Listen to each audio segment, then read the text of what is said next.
खोर्धा बाणपुर में बीजेडी 27तम प्रतिष्ठा दिवस पालित होइछि। अवसर में मुख्य अतिथि भाव में जोग देइथिले राज्यसभा सांसद मानस मंगराज। प्रतिष्ठा दिवस अवसर में बाणपुर अधिष्ठात्री देवी मां भगवती मंदिर एक गण दौड़ बाहरी राज्यसभा सांसद मानस मंगराज पताका देखाई गण दौड़र शुभारंभ करथिले।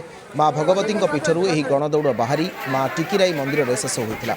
मां टिकिराई मंदिर चतुर्पार्श्व वृक्षरोपण कर सांसद मानस मंगराज बाणपुर मेडिकल समस्त रोगी स्वास्थ्यावस्था पचारि बुझा सहित रोगी मानू फल बंटन करथिले। ଏହି କାର୍ଯ୍ୟକ୍ରମରେ ରୁରାଲ ମହିଳା ମହାବିଦ୍ୟାଳୟର ଛାତ୍ରୀମାନେ ସାମିଲ ହୋଇଥିଲେ। ଚିଲିକା ବିଜେଡିର ପର୍ଯ୍ୟବେକ୍ଷକ ରାଜା ଚକ୍ର, ବାଣପୁର ବିଜ୍ଞାପିତ ଅଞ୍ଚଳର ଅଧ୍ୟକ୍ଷ ମିଠୁ ନାୟକ, ଜିଲ୍ଲା ପରିଷଦ ଉପାଧ୍ୟକ୍ଷ ଗୋପୀନାଥ ମହାରଣା, ମନୋଜ କୁମାର ପ୍ରଧାନ, ପ୍ରଭାସ ସୁନ୍ଦରାୟ, ମାନସ ପ୍ରଧାନ ଏବଂ ବିଜୁ ଜନତା ଦଳର ଶତାଧିକ କର୍ମୀ କାର୍ଯ୍ୟକ୍ରମରେ ଯୋଗ ଦେଇଥିଲେ। ଆଜି ବିଜେଡିର 27ତମ ପ୍ରତିଷ୍ଠା ଦିବସ ଆଜି ଆମେ ସମାରୋହରେ ପାଳିତ କରିଛୁ।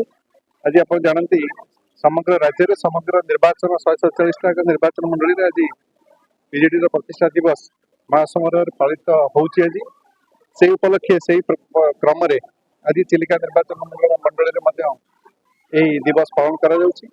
आज आम मां भगवती पीठरू गोटे मिनी माराथन स्टार्ट करथिले एवं एटा वर्तमान टिकिराई पीठरे शेष है। ये विभिन्न कार्यक्रम रखाई, रक्तदान शिविर कराई, रोगी को फल बंटन आदि विभिन्न कार्यक्रम रखाई।